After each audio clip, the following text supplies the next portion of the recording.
Boa tarde. Antes de iniciar a apresentação, quero agradecer a cada um dos presentes, professor Yuri, professor Nelson, especialmente aos professores Rafael e o professor Cléber. O professor Cléber foi meu orientador lá da monitoria de equações diferenciais ordinárias, e o professor Rafael foi meu professor em 3 disciplinas, e foi um prazer tê-los conhecido, e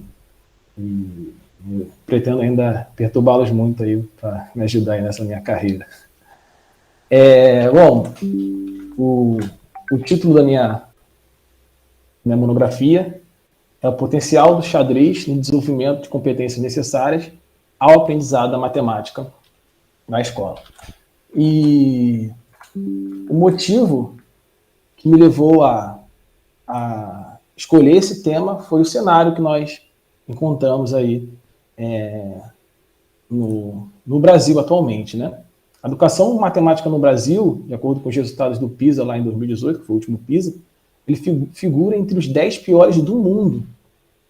E, além disso, tem-se crescido, né, o desinteresse dos alunos em relação à educação escolar. Isso é algo notório, né? E, paralelamente a essa realidade, parece haver uma grande correlação entre o jogo de xadrez e a matemática. Lá no trabalho eu coloquei vários exemplos, né, de matemáticos que jogavam xadrez, que tinham apreço por xadrez, e em contrapartida a gente também vê comumente enxadristas que têm interesse pela área de exatas. Vamos até falar um pouco mais sobre isso no decorrer da apresentação. Então, já que o cenário do Brasil é esse cenário, né, que precisa ser mudado de alguma forma com relação à matemática, e parece existir alguma correlação, será que a gente pode levar isso, né, para a educação e fazer isso, né, fazer a matemática melhorar, quer dizer, fazer o xadrez melhorar a educação matemática? Será que a gente pode usar essa correlação para levar para as escolas? Essa foi a proposta aí da pesquisa. Então o tema vai ser exatamente esse, a intersecção entre o xadrez e a matemática, e se o aprendizado e a prática do primeiro nas escolas, né, podem ser benéficos para a compreensão da segunda. E qual foi o objeto de estudo? Coloquei aí, né, investigar se o xadrez pode ser considerado como jogo escolar e utilizado como uma ferramenta pedagógica, não só para tornar o estudo mais efetivo e prazeroso, como também para que, pela prática do xadrez, os estudantes sejam estimulados a desenvolverem competências necessárias ao aprendizado da matemática na escola, estimulando a tomar de decisões e a resolução de problemas. Bom, o meu trabalho ele vai começar com os 2 primeiros capítulos, os 3 primeiros capítulos, tirando a introdução. A introdução, aí tem 3 capítulos, após a introdução, esses 3 primeiros capítulos vão ser de pesquisa bibliográfica. E o 5º capítulo vai ser um estudo de caso. E o 6º vai ser as considerações finais. Então, nesse capítulo 2, a gente vai trabalhar o jogo no ensino da matemática. Essa foto que eu tirei aí foi na escola que eu trabalho, do aula de educação financeira, numa escola, e aí eu utilizei o jogo Matix, para representar aí o jogo no ensino da matemática, que é um jogo que normalmente nós usamos para introduzir números inteiros. Lá eu estava usando para falar sobre saldo positivo, saldo negativo, dívida, essas coisas. Eu fiz uma adaptação ali para a educação financeira. Bom, qual o cenário, então, que a gente pesquisou e verificou que os autores entendem? Os alunos não estão interessados em aprender. Esse é o cenário que nos é apresentado. Por outro lado, a gente verifica que a volição ela é fundamental para a educação. O que é a volição? É o desejo, né? Os alunos estão indo para a escola porque são obrigados, né? Só que para que você consiga transmitir o conteúdo, né, com eficácia, é preciso que os alunos estejam interessados naquilo, né? Então, os professores hoje precisam entender esse papel, né? Os professores têm que, claro, obviamente, dominar o conteúdo, mas também motivar, fazer os alunos se interessarem pelo conteúdo, né? E aí eu trouxe uma frase aí, apesar da escola possuir caráter obrigatório, para que o aluno tenha uma educação de qualidade, é preciso se fazer presente, não pela obrigação, mas pela livre vontade, que foi uma frase que eu escrevi lá no trabalho de conclusão de curso. E aí um famoso estudioso da biologia, né, que ele é uma referência aí no que tange a educação construtivista, ele vai nessa linha, né, do entendimento da volição como fundamental para a educação. Ele vai dizer, o professor não é o que ensina, mas o que desperta o aluno a vontade de aprender, né? Então, enquanto o aluno não tiver, enquanto o professor não conseguir construir essa vontade no aluno, sempre vai existir esse ruído, né, na comunicação aí do ensino. Bom, então, dado esse cenário, a proposta do trabalho sugerir o jogo como uma possível solução. A primeiro momento, o jogo, depois a gente vai trabalhar a especificidade aí do xadrez, no caso. Né? Então, o jogo como uma possível solução. Né? E aí, qual é o argumento que a gente utilizou, que a gente montou? Em primeiro lugar, a brincadeira é algo inato ao ser humano. Isso que a gente identificou em vários autores. O entendimento de que a brincadeira, o brincar, é algo inato ao ser humano, é algo natural ao ser humano. E aí os autores entendem dessa forma por quê? Porque você vê nas mais diversas culturas do mundo todo, né? Em épocas diferentes, sempre, toda cultura existe elementos de brincadeira, existem tipos de brincadeira. Né? E a gente pode também verificar isso empiricamente. A gente verifica aí que todo mundo gosta de algum tipo de brincadeira, gosta de brincar, né? Então parece que é algo natural ao ser humano. Em segundo lugar, o lúdico é a linguagem que a criança se vale para se comunicar e entender a realidade. Né? Muitas vezes a gente vai ensinar uma matéria, né, de matemática que tem ali um grau de abstração e talvez os alunos não tenham ainda aquela maturidade, né, de absorver aquela formalidade matemática, mas você pode transmitir isso através do lúdico, que é a linguagem, né, que a criança ela domina, né, já está acostumada. Né? Então, esse é o segundo ponto. E o terceiro ponto é que o jogo ele abarca tanto a brincadeira quanto o lúdico. Né? O jogo é como se fosse uma brincadeira um pouco mais sofisticada. Né? O jogo ele é uma brincadeira que existem regras. Né? A gente vai falar daqui a pouco sobre as características do jogo. Né? Mas então, como o jogo abarca a brincadeira, que é algo inato ao ser humano, e o lúdico, que é a linguagem da criança, por que não usar isso para transmitir os conteúdos matemáticos? Né? Usar essa natureza do ser humano e, ao mesmo tempo, essa linguagem que as crianças e adolescentes se valem para transmitir isso de uma forma mais eficaz. Essa é a proposta. Bom, mas o que é jogo?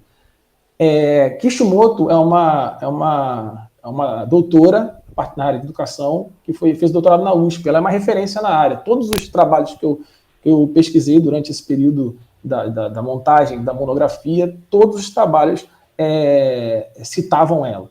Todos os trabalhos. Né? Ela é uma referência nessa área, ela tem vários livros escritos, né? E ela entende o jogo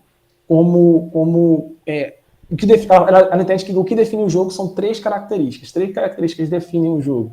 Né? A primeira, o jogo é o resultado do sistema linguístico que funciona dentro de um contexto social. Como assim, Thiago? Por exemplo, eu botei um exemplo ali embaixo, no resultado do sistema linguístico, mas eu coloquei outros exemplos no trabalho, mas eu achei que esse exemplo, para a apresentação, já abarcaria ali a ideia, já daria para entender bem. Né? Por exemplo, você pensa no arco e flecha. Né? O arco e flecha, por exemplo, para os indígenas, né, na cultura indígena, representava um instrumento de caça, né, o instrumento de pesca. Né? Agora, para a nossa cultura, né, já tem jogos, né, participa dos Jogos Olímpicos, né, tem o arco e flecha, né? Então, assim, o mesmo ato, né, para uma cultura é uma sobrevivência, é algo para sobreviver, para uma outra cultura é um jogo, um esporte. Né? Então, o jogo ele está incluso, a ideia do jogo está incluso dentro de um sistema linguístico de uma cultura, de um contexto social. Tá? Então, essa é a primeira característica do jogo, né, que define o jogo. Em segundo lugar, e aí a característica mais evidente, né, mais forte, né, que a gente já associa logo, é o que é um sistema de regras. Né? O jogo tem um sistema de regras. Por exemplo, você tem um baralho, né? Tem um baralho. E aí, com o mesmo baralho, você pode jogar buraco, pode jogar sueca, mesmo baralho, mesmo objeto ali, você joga jogos diferentes. O que mudou? Para se tornar um outro jogo, ter um outro nome. Exatamente as regras, né? Quando as regras mudam significativamente, você tem que mudar o nome do jogo, né? Porque o jogo ele está intrinsecamente ligado ali ao conjunto de regras que o formam, né? E por último, o objeto, né? Então, por exemplo, o xadrez, que é o caso que a gente vai se aprofundar logo mais, ele é materializado ali no tabuleiro, nas peças, né? Tem um objeto ali que vai ser a materialização desse jogo. Tá? Então, a Kishimoto entende o jogo como o conjunto dessas três características. Bom, quais são os benefícios do jogo? Por que levar o jogo para a escola? Né? E eu coloquei aí os jogos, né, que exigem antecipação, planejamento e estratégia estimulam a criança a desenvolver o raciocínio lógico, que, segundo a autora Kishimoto, é um aspecto cognitivo que necessita de exercícios para ser desenvolvido. E aí, a Maria da Glória Lopes, que é autora do livro Jogos na Educação, ela vai falar de alguns outros benefícios que o jogo traz. Tá? O jogo, então, aprimora a coordenação motora, o jogo desenvolve a organização espacial, melhora o controle segmentar, melhora a atenção e concentração, desenvolve antecipação e estratégia, trabalha a discriminação auditiva, desenvolve criatividade, ensina a criança a ganhar e a perder, né? Estimula que os alunos tenham uma relação saudável com a competição. Tudo isso, então, são benefícios do jogo, então, que pode ser levado para a sala. Tá? Coloquei um texto também que eu achei interessante lá do trabalho, de acordo com Macedo: a competição não é boa nem má, mas antes caracteriza uma situação em que duas pessoas desejam a mesma coisa ou dela necessitam ao mesmo tempo. E esses fatos também ocorrem na vida. O ponto principal é a forma de se reagir diante de tais situações. Eu coloquei esse ponto porque é um ponto aí de talvez um pouco sensível, né, quando você fala do jogo, né, da educação. Existem muitas pessoas que têm, competição é uma coisa ruim e tal, mas muitos autores, inclusive esse autor que a gente trouxe aí para o trabalho, ele entende que não necessariamente. Você pode ter uma relação saudável com a competição, e a competição ela é algo que faz parte da realidade. Né?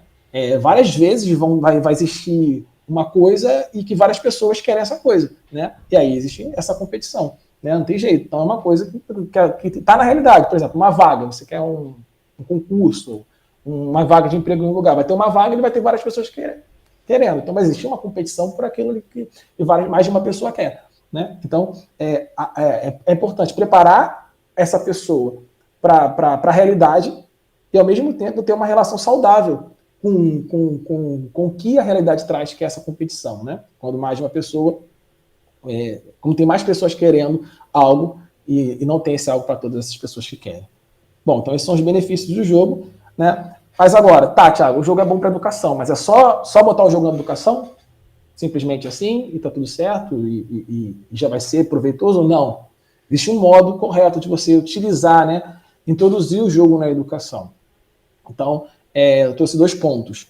Em primeiro lugar, os jogos eles não devem ser utilizados ao acaso, mas sim como meios para se alcançar determinados objetivos didáticos. Ou seja, não é só botar o jogo lá, né, aleatoriamente. Não, você tem que pensar qual o meu objetivo ao colocar esse jogo. Né? O que os alunos estão precisando e o que esse jogo tem a oferecer para esses alunos. Né? Você tem que pensar, tem que ser algo bem pensado, tem que estar dentro do planejamento. Né?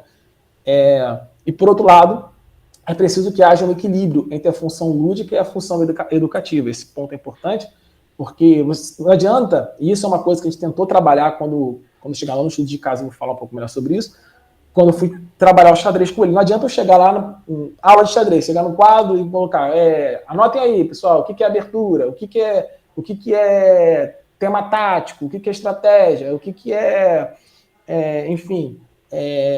cheque descoberto, escrever lá teoricamente ali, como se fosse uma aula tradicional, normal, né? Que aí você ia destruir a função lúdica do jogo, né? Assim como não adianta eu chegar, botar o xadrez lá, vamos lá, joga aí à vontade e tal. Não tem nenhum tipo de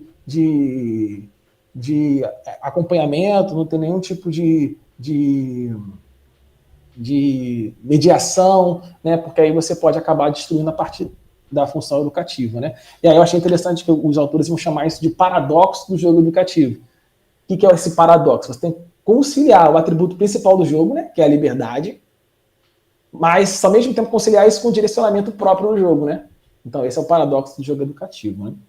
Eu coloquei um texto aí que eu achei interessante do trabalho para elucidar o que a gente está trabalhando. O jogo educativo possui um sentido amplo que permite a livre exploração dos alunos. Na verdade, isso aqui não é para elucidar, não. Isso aqui é um ponto que eu vou falar a partir de agora.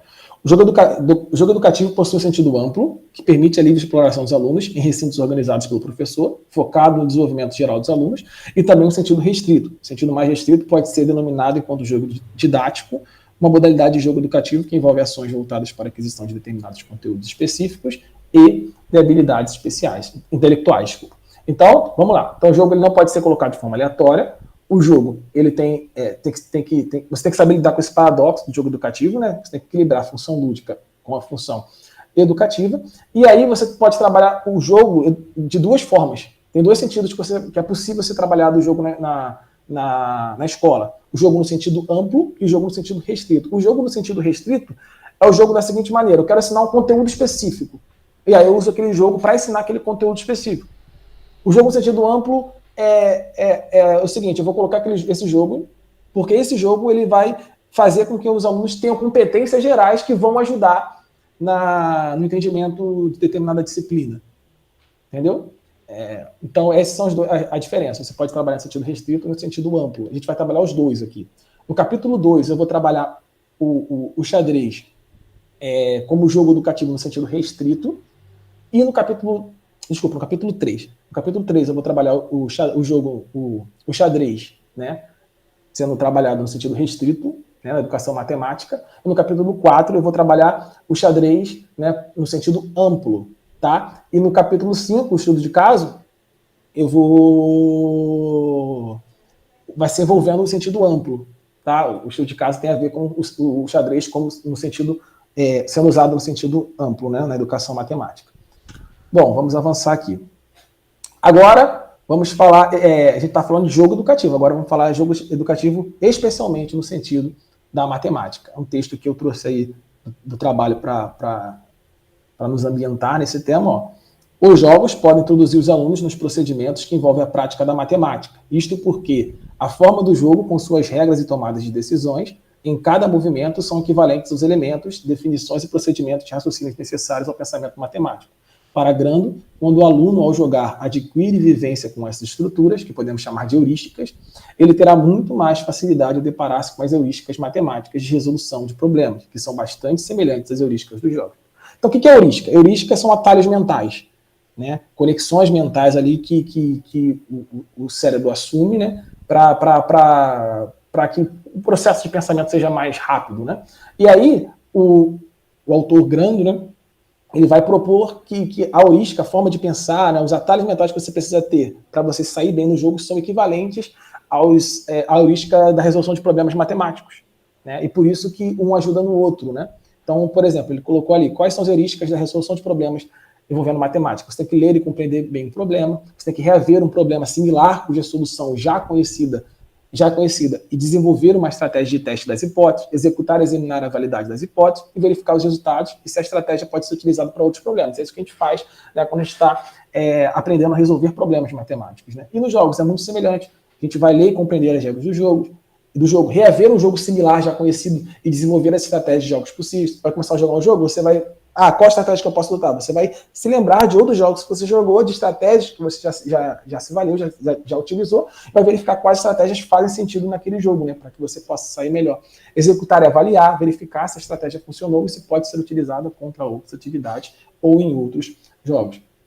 Então, você vê que a heurística, né, tanto da resolução de problemas matemáticos quanto dos jogos, é muito semelhante, por isso, né, um acaba ajudando no outro. Tá? E aí a gente vai, então, para o capítulo 3. E aí no capítulo 3 vamos falar especificamente do xadrez, né? Aqui a gente estava vendo como que o jogo ajuda, mas agora, e o xadrez especificamente, né? Como que a gente pode utilizar o xadrez especificamente na aquisição de conhecimentos específicos, né? No sentido restrito na área da matemática, tá?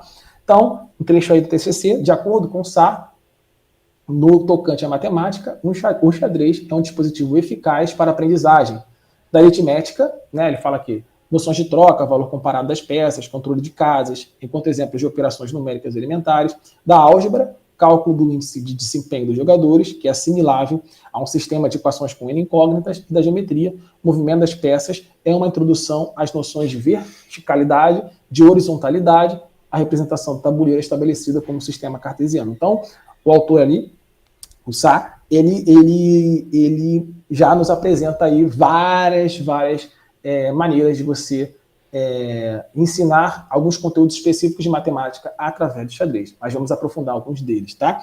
Então, eu coloquei ali os 5 pontos que a gente vai trabalhar. O plano cartesiano, progressão geométrica, geometria plana, análise combinatória, e aí eu vou dar outros exemplos, tá? Essa foto aí foi... esse ano, eu vou falar um pouco mais sobre isso quando eu falar sobre análise combinatória. A Ampimad, que é a Associação Nacional de professores de matemática, educação básica, eles fizeram um desafio, a associação fez um desafio, né, que foi de mostrar, né, que o Fischer Random, que é uma variante do xadrez, possui 960 possibilidades de posições iniciais para as peças. Né? Você tinha que mostrar isso, aí gravar um vídeo e mandar para eles. E aí, na verdade, você gravava o vídeo, postava no YouTube, né, e aí mandava o vídeo para eles. Né? E eu participei desse desafio, e aí essa foto foi a foto que eu botei na thumbnail do vídeo. Aí eu achei interessante para ilustrar aí, mas vamos prosseguir. Então, em primeiro lugar, o xadrez e o plano cartesiano. Na verdade, o xadrez e o plano cartesiano, né, é fácil ver a similaridade, né? Se você pegar ali só o primeiro quadrante do plano cartesiano ali e trocar os números, né, do eixo das abscissas pelas letras do alfabeto, você vai ver que vai ficar exatamente idêntico com a notação algébrica do xadrez. Notação algébrica do xadrez, você fala a coluna que a peça está inicialmente, e depois você fala a linha, né? Exatamente como a gente faz com o plano cartesiano. Então, por exemplo, eu coloquei um bispo ali na casa C4, né? Você vê a casa C, né, que é a coluna C que ele se encontra, e a linha 4. Né? Então, assim que a gente faz a notação algébrica, né, que é exatamente igual ao plano cartesiano ali. Eu coloquei um ponto ali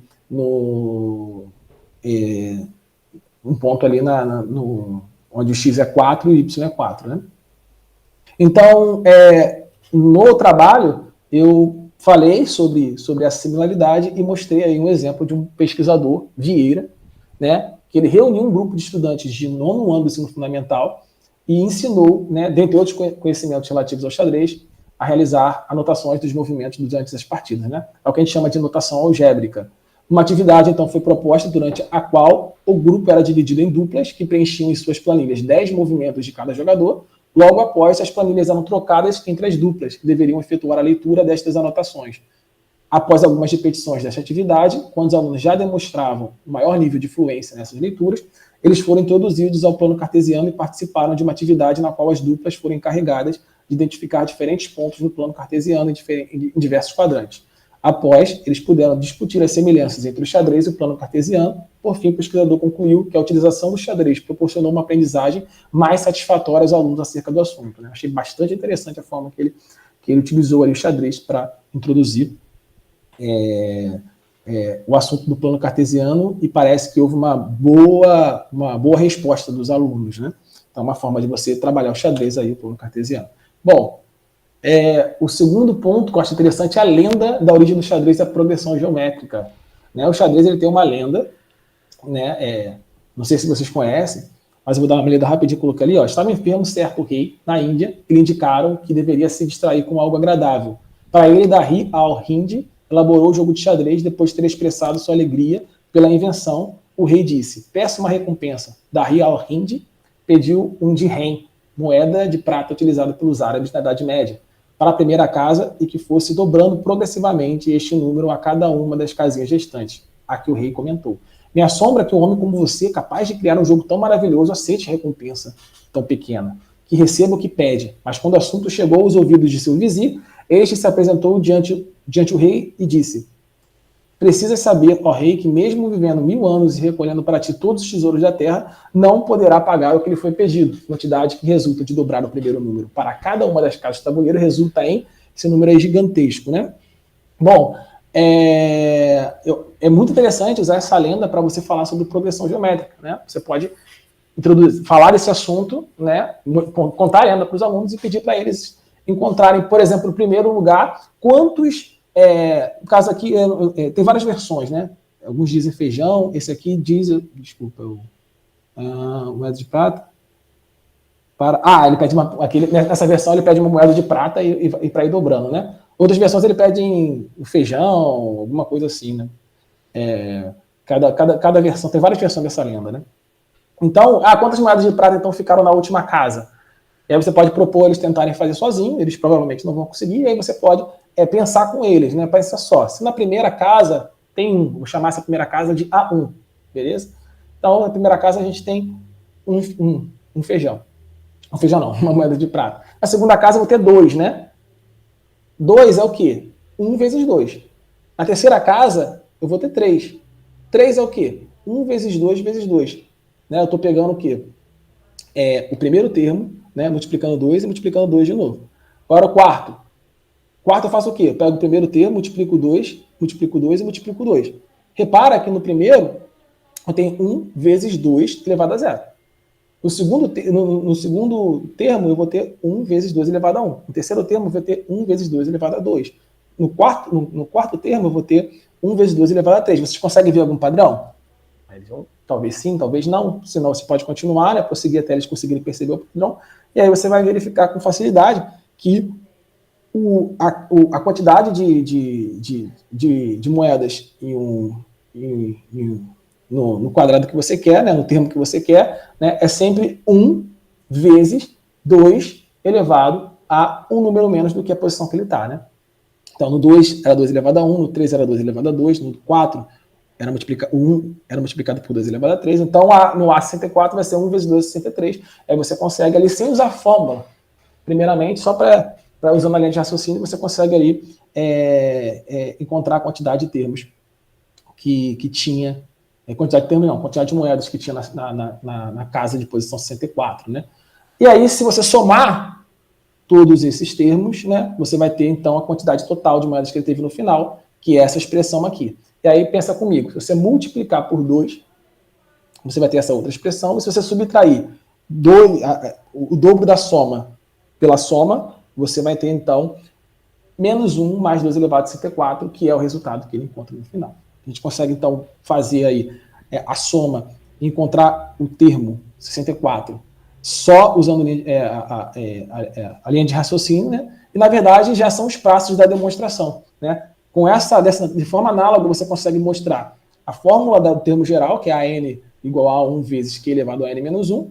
Essa outra fórmula, que é similar à do termo geral, só que você não começando do primeiro termo, começando do termo 3, do 4, qualquer termo, né? Um termo k qualquer, né? Você consegue achar uma posição n qualquer a partir de um k qualquer, né? Eu acho até mais interessante, aí, desculpe aí a licença, eu acho que essa deveria ser a fórmula do termo geral, minha opinião, porque essa você consegue, né, achar qualquer posição n partindo de qualquer posição k qualquer. No termo geral, só você precisa do primeiro termo, né? Mas você consegue demonstrar as duas, né? E você também consegue demonstrar usando exatamente a mesma linha de raciocínio ali que a gente fez de forma numérica. Você consegue fazer a demonstração aí da soma dos n primeiros termos de uma PG. Então é bem interessante. Você também pode usar o xadrez para ensinar a geometria, né? Eu coloquei algumas imagens aqui. Aqui esse texto aqui, não precisa ler, que é o movimento das peças, né? Então ele fala que o movimento dos peões, o movimento dos bispos, da torre, o movimento da torre, a dama, o cavalo, por exemplo, a torre anda na horizontal, na vertical, o bispo anda na diagonal, o peão ele anda para frente, mas captura na diagonal. Então, assim, tem toda uma ideia de diagonalidade, né, verticalidade, horizontalidade, que você pode trabalhar ali com os movimentos das peças de xadrez, né? Além disso, a gente pode trabalhar geometria de outras formas. Essa primeira imagem aí em cima, eu fiz lá no site chess.com, e ele fala sobre um tema estratégico que é o espaço, né? Vantagem de espaço. Como você verifica se você tem essa vantagem estratégica, que é a vantagem do espaço, né? É quando você tem uma maior área, né, delimitada pelos peões, né? Então, eu coloquei ali, né, o peão ali, a área delimitada pelos peões ali de vermelho, lá em cima de preto lá, a área delimitada pelos peões preto, e aí você pode verificar pretos, e aí você pode verificar que a área das peças brancas está consideravelmente maior, né? Então, por isso ele tem uma vantagem de espaço, uma vantagem estratégica que a gente fala, né? Então, você pode trabalhar essa questão de área, usando, por exemplo, essa ideia da vantagem de espaço, vantagem estratégica de espaço, né? Outro ponto que você pode trabalhar também no xadrez é o que a gente chama de regra do quadrado, para verificar, bem interessante, né? Por exemplo, no final do jogo você está com as peças brancas e você tem um peão e o oponente só tem um rei.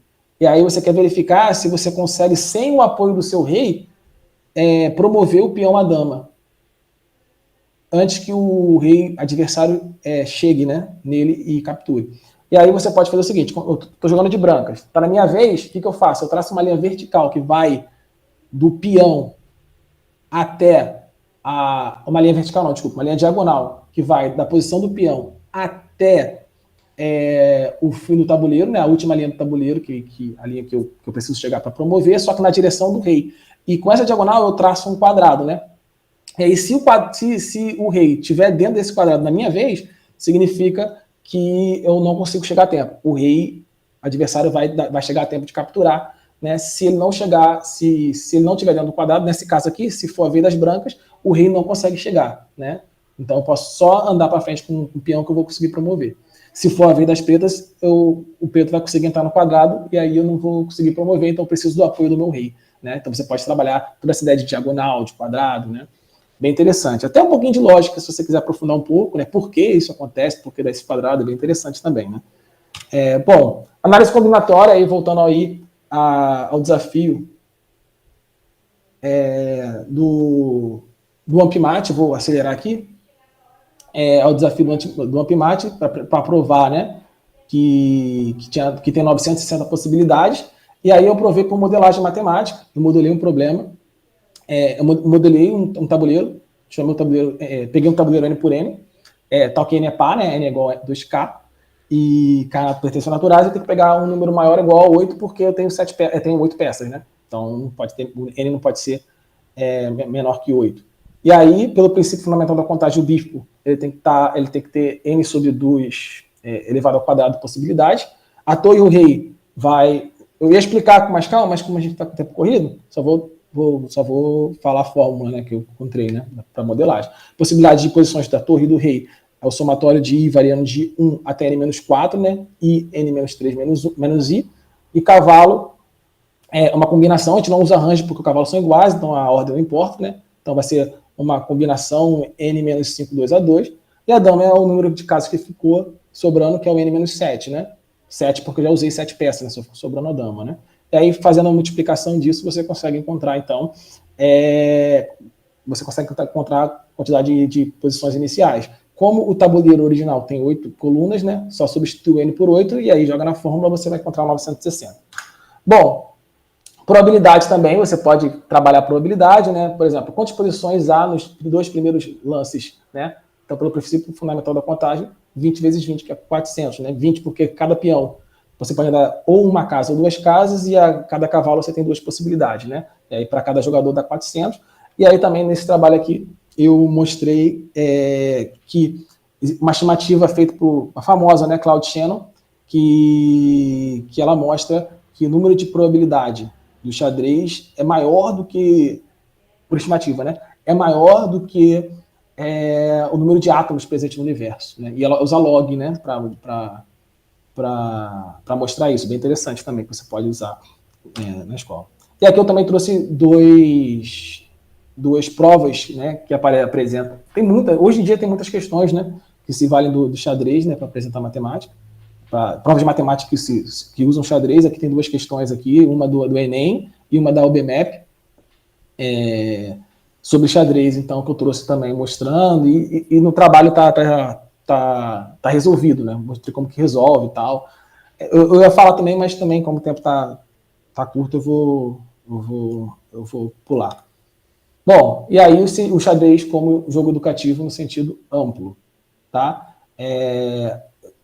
Aqui, por exemplo, a gente tem aqui um relato, né, de um mestre internacional de xadrez, o Charles Partos, e ele fala, né, que aprender xadrez melhora a atenção, concentração, memória, tomar de decisão, planejamento, organização de estudo, os vários tipos de inteligência, raciocínio analítico e sintético, o interesse por línguas estrangeiras, a imaginação, a antecipação, a vontade de vencer e a coragem. Então, muitas dessas características, né, ajudam na matemática. Agora, também trouxe dois estudos, né, um apresentado na 4ª Conferência Internacional de Ciência Cognitiva, que foi feito com alguns alunos, um estudo bem parecido com o meu, né, na verdade, que eu fiz no meu estudo de caso, né, alguns alunos participam do xadrez, outros não, e aí eles comparam ali os desempenhos e tal, e ele fala que os alunos que tinham maior desempenho na habilidade de resolver problemas matemáticos foram aqueles que estudaram xadrez, né. E aí também um outro estudo também, esse já foi um pouco diferente, foi com testes de QI para jogadores de xadrez e testes de xadrez para pessoas envolvidas com área de exatas, né? Apresentado na revista Intelligence. E nesse trabalho indicou que existe uma correlação entre a habilidade de xadrez, o raciocínio fluido, a compreensão do conhecimento, a memória de curto prazo e a velocidade de processamento, né? Bom, e aqui eu trouxe aqui algumas características que a gente percebeu aí na pesquisa bibliográfica do xadrez como jogo educativo no sentido amplo. Você estimula a leitura, você melhora no reconhecimento de padrões, melhora a criatividade, você aprende a lidar com a derrota, uma coisa muito importante, né? Na matemática, dar confiança para os alunos, ensinar a importância do erro, né? E como explorar o erro a seu favor, né? O foco, melhora o foco, e existe uma relação do xadrez e o interesse pelas ciências exatas. Olha só a pesquisa que eu trouxe, muito interessante. Uma pesquisa feita a 58 xadristas, tem-se que 65,5% acredita que o xadrez ajudou a melhorar seu conhecimento na área de matemática. Além disso, quase metade deles trabalham ou pretendem trabalhar em carreiras que envolvem ciências exatas. Olha só, e é muito diferente do público geral, que geralmente o pessoal foge de exatas, e no público xadrista, as pessoas gostam das ciências exatas e vão para as ciências exatas. Então, parece ter uma relação, né? Ali eu trouxe ali um livro, né, que mostra esse trabalho do aluno começar a perceber o erro e corrigir, né? Esse erro ali que tem a ver ali com você aprender com os erros ali que o xadrez também trabalha. Bom, e para a gente fechar, o estudo de caso, né? Eu fiz um estudo de caso, trouxe 2 fotos ali de como foi. O estudo de caso numa escola particular aqui da Zona Norte do Rio de Janeiro. A gente fez esse estudo com 34 alunos, 16 alunos participaram, 18 alunos não participaram. Então a gente vai fazer a comparação desses dois grupos, né? Eu dei 6 meses de aula para eles, né? E 1 hora de aula por semana. E o conteúdo que eu ministrei nesses 6 meses foi posição e movimentação das peças, notação algébrica, principais checkmate, princípios de abertura, ataque duplo e estrutura de peões, né? E no final a gente fez um campeonatinho ali, para o pessoal ficar animado. Bom, a primeira coisa que a gente verificou foi o perfil de interesse, né? A gente buscou verificar assim, a galera que está querendo, né? Qual o perfil dessa galera? Né? A gente percebeu primeiro que 65% dos meninos quiseram e 21% apenas das meninas que quiseram participar. Ou seja, pareceu que é muito mais atrativo para os meninos, né? E uma coisa interessante, quando você olha a média geral de quem participa, a média geral de quem não participa, a média geral de quem não participa é maior. Só que quando você analisar, por exemplo, a média dos participantes dos meninos em matemática e dos meninos dos meninos que participaram e dos meninos e comparando com os meninos que não participaram, a média dos meninos que participaram é maior. E se você analisar a média das meninas que participaram e a média das meninas que não participaram, tanto em matemática quanto no geral, a média das meninas que participaram é maior. Olha só que interessante, se você analisar dos meninos separadamente, a média dos meninos que participam é maior e dos que não participam é menor. E quando você analisa das meninas especificamente, as meninas que participaram têm uma média maior do que as meninas que não participaram. Mas se você juntar os dois, aí inverte. Esse é um paradoxo chamado de paradoxo de Simpson, né? Que diz exatamente isso, né? Quando você tem um conjunto de dados individualmente, eles apontam para uma tendência, mas quando você agrupa eles, essa tendência pode desaparecer ou até apontar para uma outra tendência. Então a gente tem que tomar muito cuidado, por isso que a gente fez essa separação, né, de meninos e meninas, para a gente fugir desse paradoxo e fazer as análises corretamente. Bom, a primeira análise que eu fiz é o seguinte, coloquei ali a posição que eles tiveram no campeonato e as médias que ele tem na escola, né? E aí, inicialmente, eu olhei assim os dados e não consegui perceber nenhum padrão, né? Só que aí o que eu fiz? Joguei no Excel, fiz um gráfico de dispersão e mandei traçar uma linha de tendência, né? E aí essa linha de tendência mostrou algo já interessante, né? Você pode verificar que é uma função afim, né? Que tem um coeficiente angular menor que 0. Isso significa o quê? Que ela é decrescente, né? Quanto maior ali o número da posição que eles ficaram no campeonato, menor é a nota. Olha só que interessante, né? E quanto maior a posição que eles ficaram no campeonato, né? Você ficar primeiro ali no caso, né? A classificação ali, né? Que está invertido, né? O 1, que é o número menor, mas é a posição maior, né? Então, quando eles ficaram em primeiro lugar, olha só, tem uma tendência, mesmo que seja pequena, né? Porque esse coeficiente é bem pequenininho, 0,05, pequeno, né? E aí, para confirmar essa correlação, eu joguei numa fórmula, na fórmula de Pearson, né? fórmula de correlação de Pearson, que é essa fórmula aí, estatística, e ela mostrou, ela deu uma correlação de menos 0,5 para a média geral e menos 0,25 para a matemática. Isso mostra que a média geral influencia mais do que a média matemática, pelo menos no nosso experimento, e existe uma correlação, mas uma correlação bem pequena, entre o desempenho no xadrez e o desempenho nas matérias regulares. Tá? No final do experimento, né, a gente fez uma análise, né, dos alunos a gente fez uma análise deles, da diferença de notas entre eles, antes do estudo de caso e depois do estudo de caso, né, como coloquei ali todas as informações ali, tá? E o intervalo de confiança, que eu usei essa fórmula aqui, né? O T, que é verificado através, eu usei a tabela T de Student, e esse T é um valor tabelado, né, 95% de confiabilidade, o desvio padrão amostral dividido pela raiz de N, que é a quantidade de notas que a gente tem, né? A quantidade de amostras, né? E aí a gente, cara, o intervalo de confiança acabou ficando grande na maior parte, né, dos dados, né? Mas é porque a nossa amostra não era tão grande, mas a gente consegue observar algumas coisas interessantes. Primeira coisa é os resultados. Quase todos tiveram resultados, o esperado, né? O pessoal do xadrez teve um desempenho melhor. O único resultado que não foi esperado foi com relação às meninas, né? As meninas do xadrez acabou piorando o seu desempenho em relação às meninas que não participaram. Entretanto, isso se deu exatamente porque a gente só tinha 3 meninas participantes, então a amostra era muito, muito curta, né? E aí, provavelmente, teve uma anomalia, né? E essa anomalia pode ser verificada na tabela ali, na média das meninas participantes em matemática. Se você olhar ali, ó, tudo ali, todos os intervalos estão próximo de 1, né? Mas quando chega no depois ali, ó lá, dá 2,05. Isso significa que existiu uma anomalia. Quando o intervalo ficou muito discrepante, significa que houve uma anomalia de fato. Uma das meninas acabou indo muito mal numa prova e acabou afetando muito o resultado final, tá? Aqui embaixo eu botei a fórmula que eu usei para fazer a diferença. O quanto uma nota é maior do que a outra, enquanto uma média é maior do que a outra, eu usei essa fórmula aí. Média de x dividido pela média de y, menos 1 se a média de x for maior que a média de y, é a média de y sobre a média de x, menos 1 se a média de y for maior do que a média de x.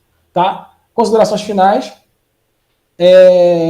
Então, a gente verificou, né, que a inclusão do xadrez na escola como ferramenta educacional pode trazer diversos benefícios aos alunos, especialmente no que tange ao aprendizado na matemática. A gente viu isso tanto no estudo tanto na pesquisa bibliográfica, quanto ali no estudo de caso, né, propriamente dito.